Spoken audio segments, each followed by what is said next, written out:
आसमान में सुराग हो नहीं सकता। एक पत्थर तो तबीयत से उछालो यारो। आज मैं बात करने जा रही हूँ भारत के महान गणितज्ञ श्रीनिवास रामानुजन की, जिन्होंने अपनी 32 साल की छोटी सी उम्र में गणित के क्षेत्र में बहुत सारी अद्भुत खोजें की है। यह बात जानकर आपको हैरानी होगी कि आधुनिक युग के इतने बड़े गणितज्ञ ने कोई भी विशेष पढ़ाई नहीं की है। उन्होंने खुद की मेहनत और लगन से यह मुकाम हासिल किया है। वे पूरी जिंदगी गरीबी से जूझते रहे। उनके स्वास्थ्य ने भी उनका साथ नहीं दिया। नौकरी के लिए भी उन्हें दर दर भटकना पड़ा, लेकिन ईश्वर पर अटूट विश्वास और गणित में उनकी लगन हमेशा उन्हें प्रेरित करती रही। इतनी कठिनाई के बाद भी उन्होंने हिम्मत नहीं हारी। आप रामानुजन के टैलेंट का अंदाजा इसी बात से लगा सकते हैं कि सिर्फ 11 साल की उम्र में स्कूल में रहते हुए वे कॉलेज लेवल का मैथ सॉल्व करते थे। 13 साल की उम्र में उन्होंने एडवांस ट्रिग्नोमेट्री को रट लिया और 32 साल की छोटी सी उम्र में उन्होंने मैथ के करीब 3900 इक्वेशंस की खोज की।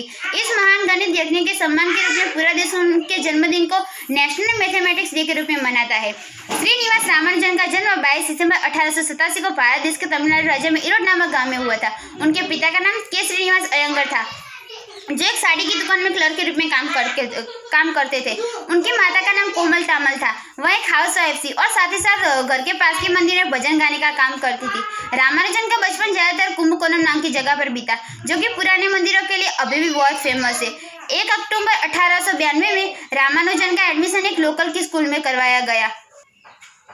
रामानुजन को बचपन से पढ़ाई का बहुत शौक था और मैथ के सब्जेक्ट में तो उनकी विशेष रुचि थी। प्राइमरी की परीक्षा 10 साल की उम्र में उन्होंने प्राइमरी की परीक्षा पास की और पूरे जिले में सबसे ज्यादा नंबर लाने वाले छात्र बने और उन्होंने टाउन हायर सेकेंडरी स्कूल में एडमिशन ले लिया। हाई स्कूल की परीक्षा पास करने की वजह से उनको सुब्रमण्यम स्कॉलरशिप मिली। इस स्कॉलरशिप की मदद से उनकी आगे की पढ़ाई आसान हो गई, लेकिन आगे चलकर उनके सामने बहुत बड़ी परेशानी आई। रामानुजन मैथ को इतना ज़्यादा समय देने लगे कि वे दूसरे सब्जेक्ट की क्लास में भी मैथ के क्वेश्चन को सॉल्व किया करते थे और नतीजा यह हुआ कि 11वीं के एग्जाम में वह फेल हो गई। एक तो घर की आर्थिक स्थिति खराब थी, ऊपर से उनको स्कॉलरशिप मिलनी भी बंद हो गई थी। इसलिए घर की आर्थिक स्थिति को सुधारने के लिए रामानुजन ने मैथ की ट्यूशन लेनी शुरू कर दी। कुछ समय बाद 1907 में उन्होंने 11वीं की एग्जाम दी और फिर से वह फेल हो गए। उसके बाद उन्होंने स्कूल जाना ही छोड़ दिया। स्कूल छोड़ने के 5 साल का समय उनके लिए बहुत कठिन था। उनके पास ना तो कोई नौकरी थी और ना ही किसी के साथ काम करके अपने रिसर्च को इम्प्रूव करने का मौका, लेकिन गणित के प्रति उनकी लगन ने उन्हें कहीं रुकने नहीं दिया।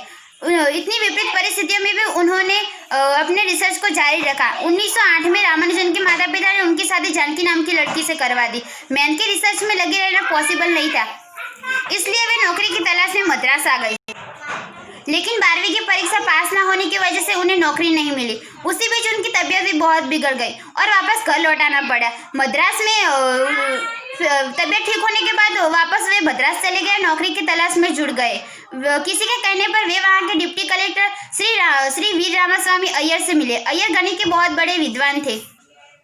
आखिरकार उन्होंने रामानुजन के प्रतिभा को पहचाना और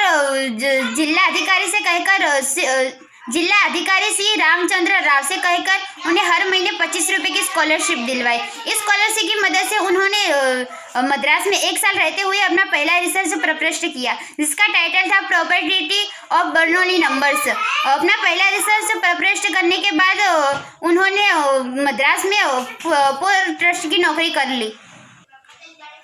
अब रामानुजन का रिसर्च एक ऐसे लेवल पर आ गया था कि बिना किसी गणित यज्ञ की सहायता से उनका काम आगे नहीं बढ़ाया जा सकता था। इसलिए उनके कुछ थ्योरी के फॉर्मूलाज को एक प्रोफेसर को दिखाया तो उनका ध्यान एक लंदन के प्रोफेसर हार्डी के पर गया।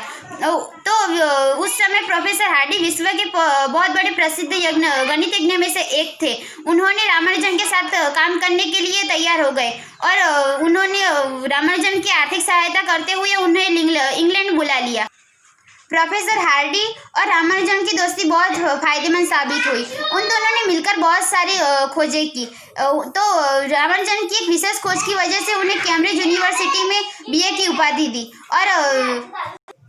और उन्हें रॉयल सोसाइटी का फेलो बनाया गया।